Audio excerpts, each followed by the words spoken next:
Sirens cut through the freezing rain on the outskirts of the city. A mangled car sat in the middle of the road, its headlights flickering weakly. Shards of glass crunched under the boots of onlookers who stood in a silent circle. In the center of the debris, a small child sat on the pavement. She stared at the twisted metal, her voice barely a whisper. "Mommy? Daddy?" The crowd shifted uncomfortably until Meera pushed through the line. Meera knelt in the mud, ignoring the cold soaking into her jeans. She reached out, her hand hovering before gently touching the girl's shoulder. "Where is your family?" Meera asked softly. The girl pointed to the car and let out a sharp, jagged sob. Meera pulled the child into her coat. "You are not alone," she whispered.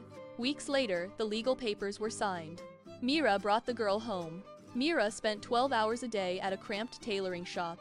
She often skipped dinner, sliding her plate toward Anaya. Every morning, Meera smoothed Anaya's hair and packed her bag. At night, while Anaya studied, Meera sat nearby, mending clothes. "Education is your wings," Meera would say, pointing to the textbooks. Anaya watched Meera's tired face and traded sleep for knowledge.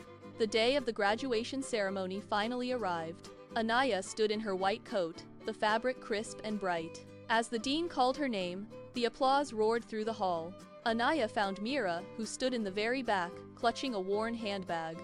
Anaya stepped off the stage and pushed through the rows of people. She threw her arms around Meera in a desperate embrace. "You gave me everything," Anaya cried. Meera wiped her eyes. Years later, a new sign was hung over a small building. "Free clinic."